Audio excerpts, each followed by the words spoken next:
before the company's new black cleaning lady did something that altered everything. The billionaire boss's twins were deaf. When Patricia Williams entered the executive office with his cleaning supplies on Thursday afternoon, the silence on the 40th floor of the Manning Corporation was so overwhelming that she stopped dead in her tracks. In the corner of the room, two identical 6-year-old girls with crystal blue eyes and wavy blonde hair were quietly playing with dolls.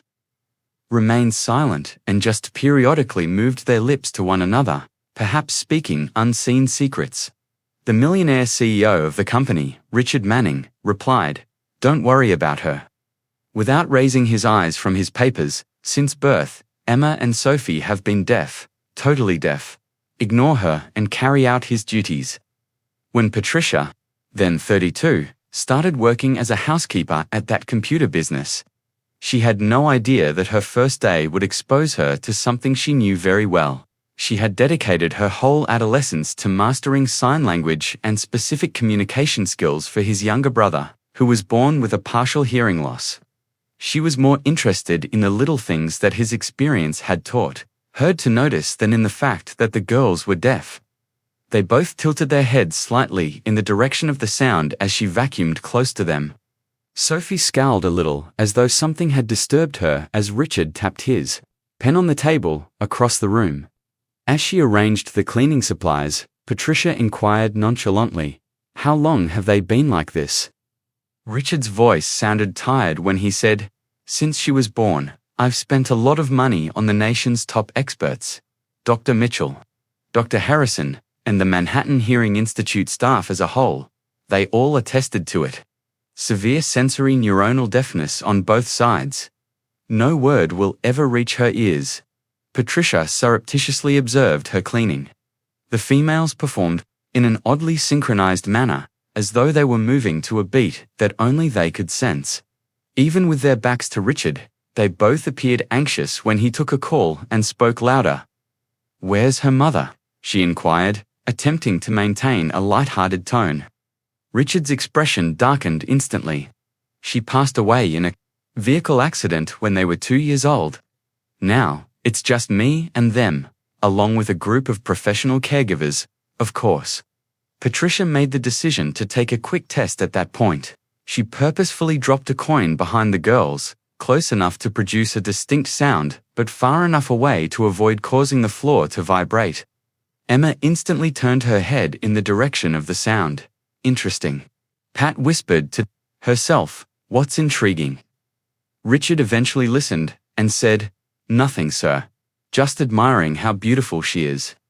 Over the next 2 hours, Patricia made discreet observations that left her increasingly intrigued.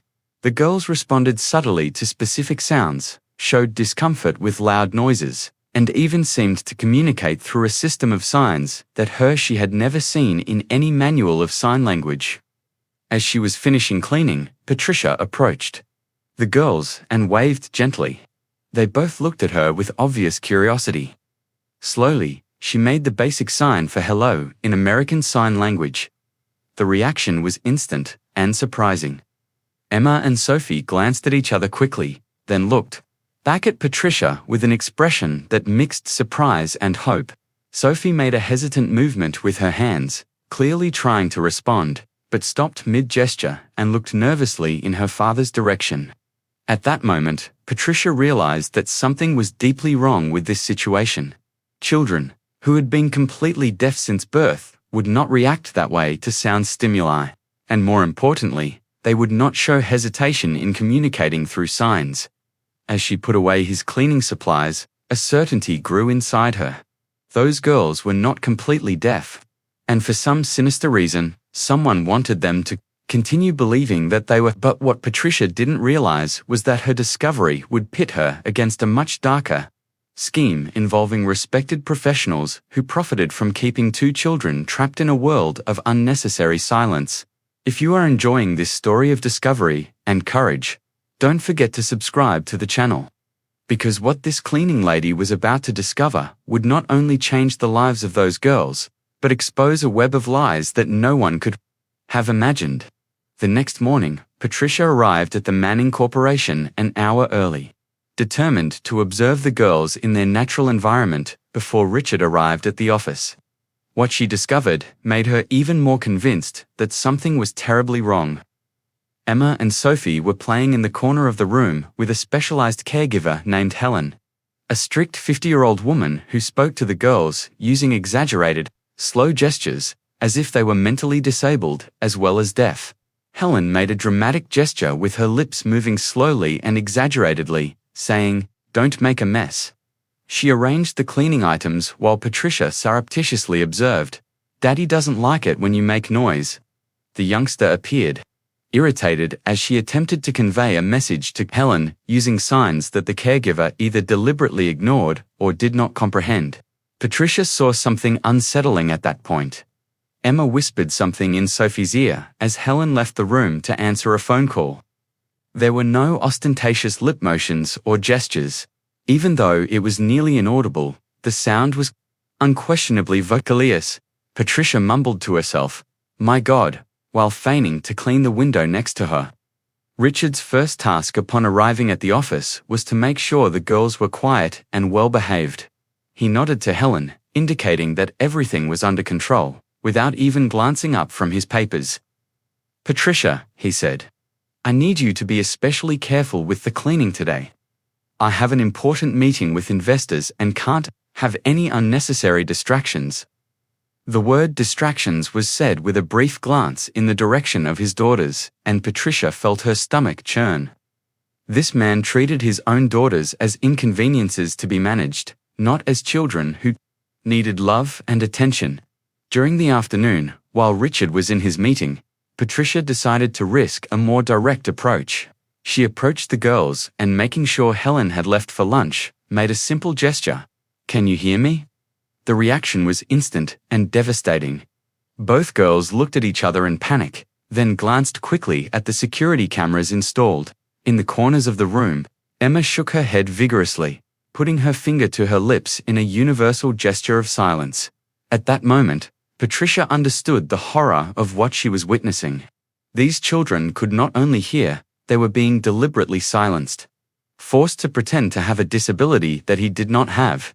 "Why can't you talk?" The braver of the two, Sophie, discreetly pointed to a picture on Richard's desk that showed him with a man in a white coat in a doctor's office, both smiling and shaking hands.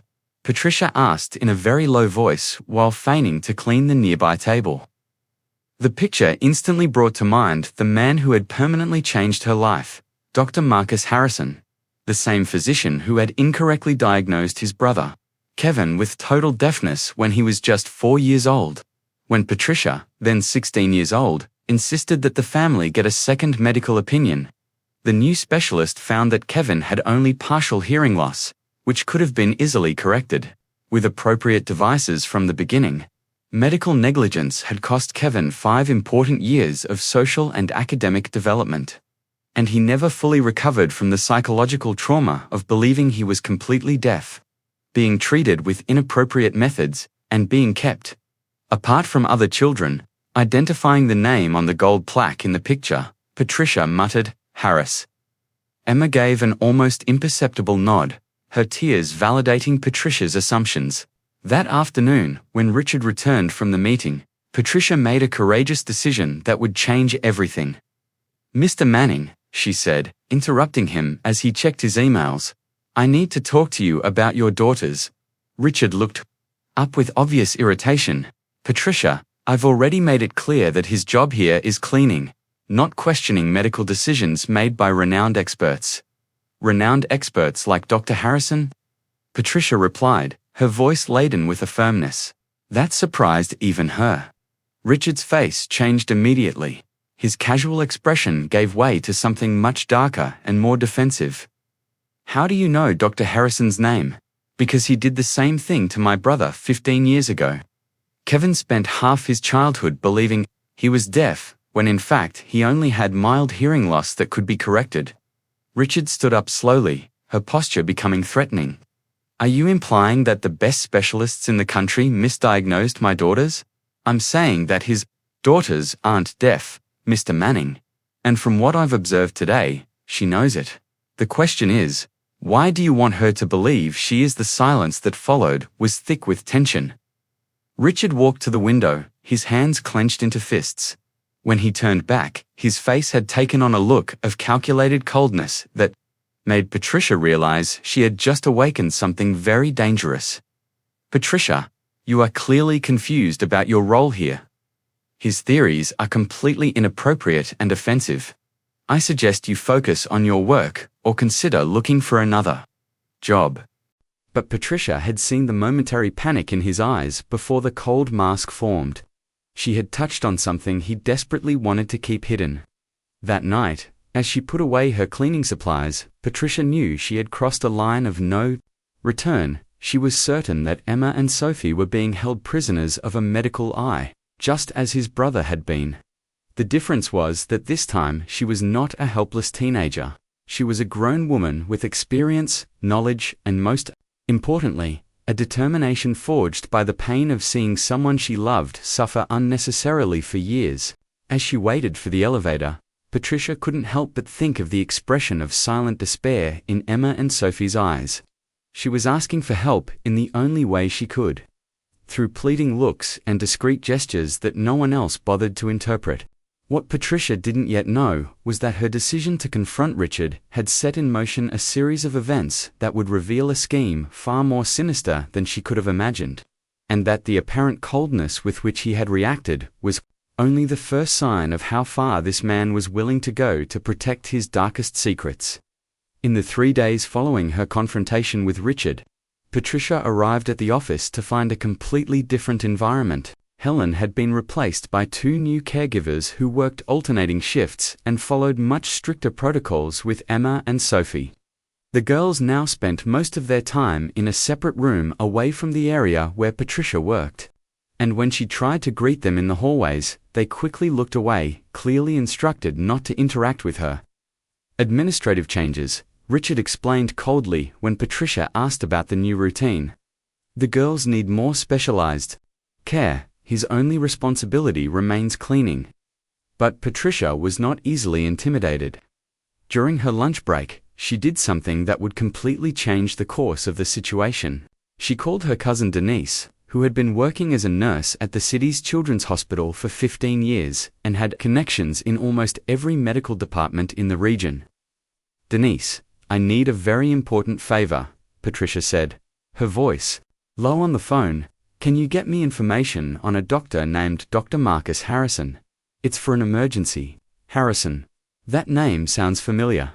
Wait, are you talking about the guy who lost his medical license last year? Patricia's heart raced.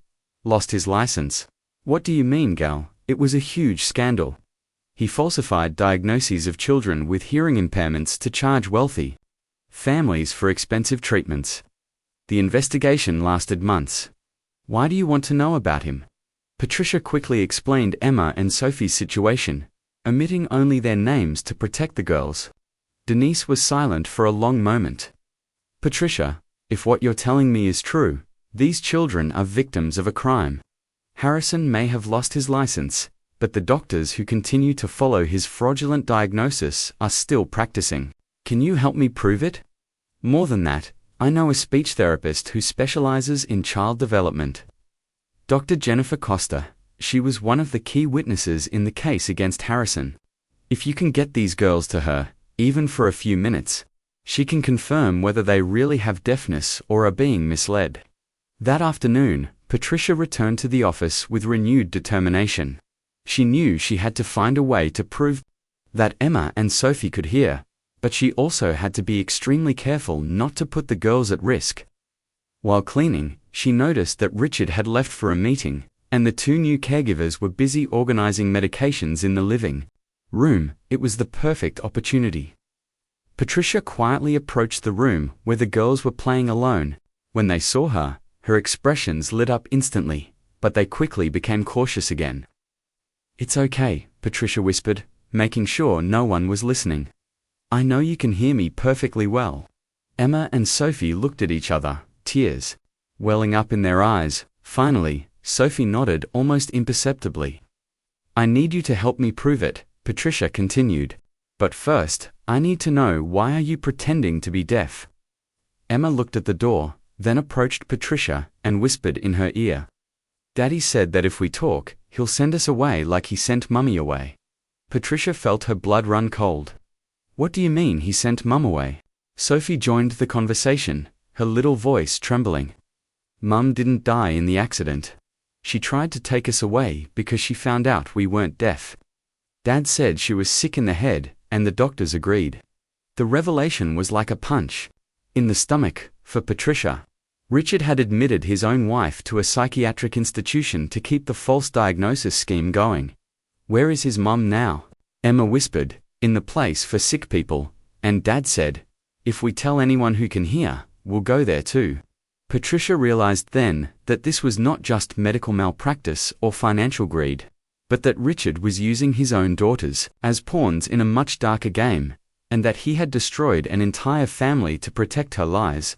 "Listen carefully," she said to the girls in a firm but loving voice. "You're not going anywhere.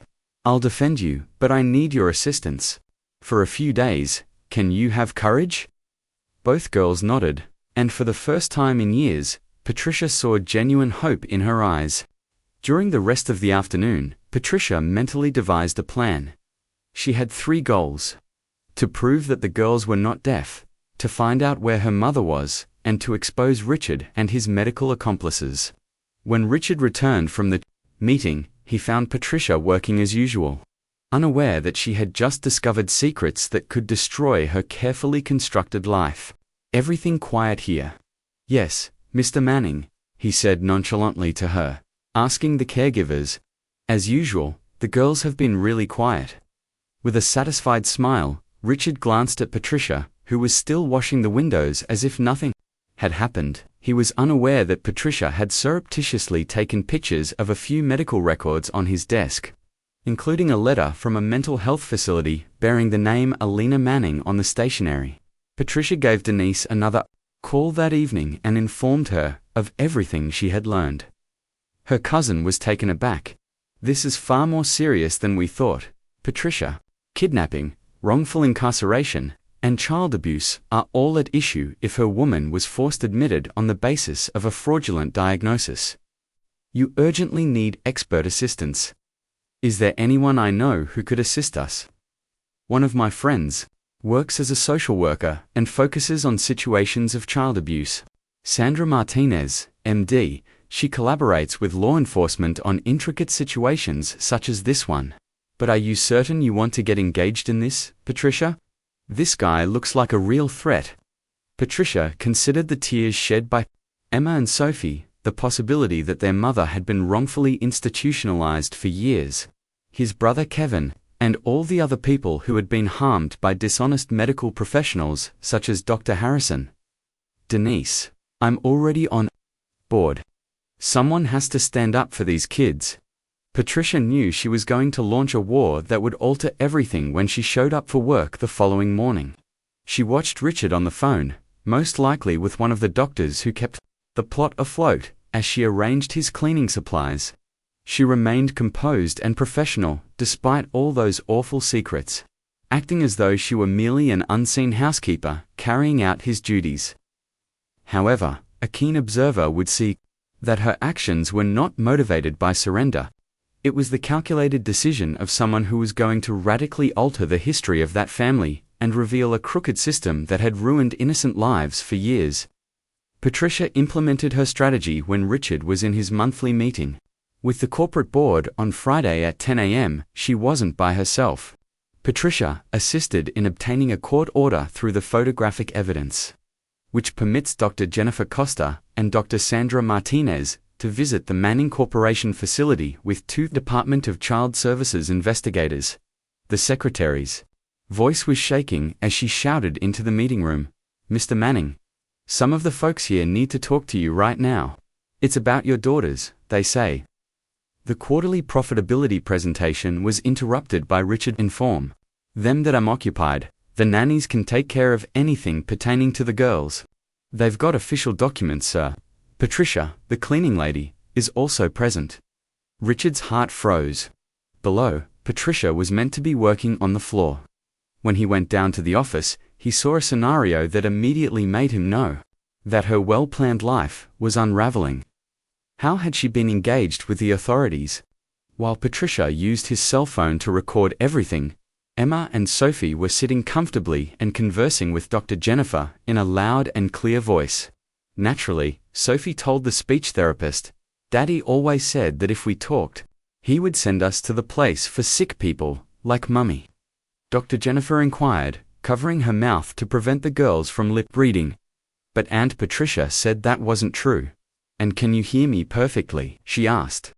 Emma said, without hesitation, "Yes, Doctor, we've always been able to hear everything." Richard's fists were clenched when he entered the room.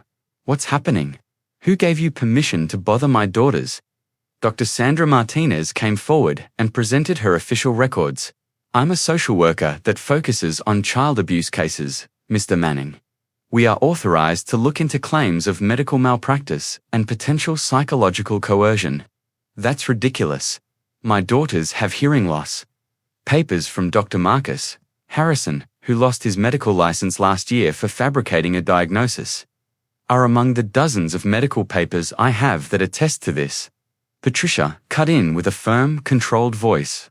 The same records, which I took pictures of from his office, revealed stark discrepancies between the preliminary examinations and the final diagnosis. The facepad of Richard Yu took pictures of confidential materials. Dr. Sandra went on. "Documents that demonstrate your daughters were purposefully kept in psychological captivity. Additionally, we discovered intriguing medical data pertaining to his wife, Alina Manning." Just as Richard was beginning to feel the devastation of the situation, the door opened once more. Alina Manning came into the room with a nurse and a lawyer. Patricia's proof to the authorities allowed her to be legally free after 4 years of forced captivity in a mental health facility. Mum, Sophie, and Emma both yelled at once and rushed to embrace her. You've returned. With tears in her eyes, Alina knelt to give her daughters a hug. "My princesses, Mummy never gave up on you. This entire lie is finally ended." Richard's world fell apart around him, and he remained motionless, watching her family come together. "You're unwell, Alina. Your psychotic episodes were confirmed by the doctors. You paid the same doctors to keep my daughters in a falsehood." For the first time in many years, Alina stood up and faced him. "Richard, when Emma and Sophie were 2 years old, I learned the truth about Dr. Harrison's plot. I discovered that the clinic was paying you to continue making fraudulent diagnoses. You used his connections to have me forcefully committed when I attempted to reveal everything." Patricia came over and held up her cell phone. The entire conversation, including his admission that he was aware of Dr. Harrison's plan, is being taped and streamed live to the relevant authorities. Richard became aware that he was in a tight spot. "You're not understanding? I needed the money from the insurance." Dr. Sandra interrupted, taking notes. "The company was struggling, and you used her own daughters as a source of income, keeping them prisoners of a disability they didn't have. You are legally facing charges of forced mental hospitalization, child abuse, insurance fraud, and criminal association." "Mr. Manning." Patricia observed Emma and Sophie playing freely with his mother, conversing and laughing aloud for the first time in years, while the investigators started to formally record the event. The change was remarkable. In just a few minutes, they went from quiet, terrified kids to lively, talkative young females. Richard made a final, desperate move. "You're just a cleaning lady, Patricia." His word won't be taken against her word. For the first time since she began working there, Patricia grinned. "I don't believe her, Mr. Manning. Everything is confirmed by his daughter's recordings. He had conflicting medical reports in his office. It is the bank account that documents the payments made by Dr. Harrison's clinic."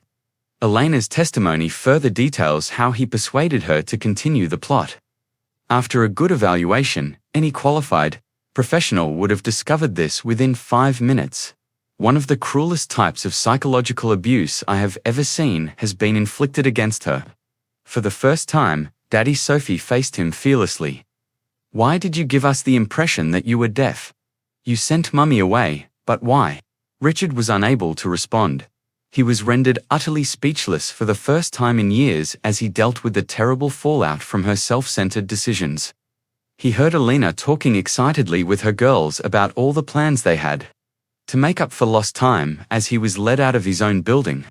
The voices of Emma and Sophie, which he had purposefully muted for years, reverberated through the corridors.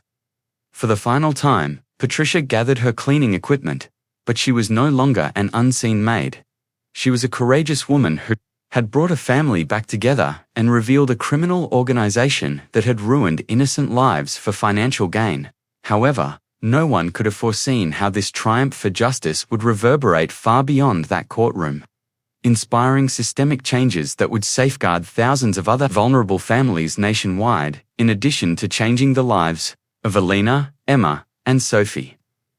Patricia Williams was being interviewed about the case that changed child protection laws across the nation 6 months later, while seated in the most renowned television studio in the nation. She established a foundation to look into potential incidents of false medical diagnoses after his book, The Silence That Screams, became a bestseller. For a number of federal offenses, Richard Manning was incarcerated for 12 years. Following the scandal, her business went bankrupt, and he was no longer granted permanent custody of his daughters. Emma and Sophie, now 7 years old, went to a regular school where they were acknowledged as intelligent and talkative children. According to the most recent reports, he was a broken man who spent his days in prison saying, "I just wanted to protect my money." Alina was a lawyer who focused on child abuse cases and used her experience to assist other families once she had recovered from her years of forced hospitalization. In 17 states, Dr. Harrison and 5 of his colleagues were charged with crimes. Over 200 families were found to have been impacted by the program, which resulted to millions of dollars in compensation and comprehensive changes to pediatric medical procedures. Patricia grinned throughout the interview when asked how a simple cleaning lady had been able to foil such a sophisticated plot. "I didn't bring anything down myself. Emma and Sophie demonstrated to me that sometimes the bravest thing to do is to break the quiet that other people force upon us." Patricia's experience demonstrated that real retribution involves creating something bigger than the person who wronged us, rather than eliminating them. Richard ultimately laid the foundation for a revolution that safeguarded thousands of other needy families, despite his attempt to exploit 2 defenseless children for financial gain. Please subscribe to the channel and leave a comment if this brave story resonated with you. Did anyone ever desire to see an injustice that you saw? A perilous silence might be broken by her voice next.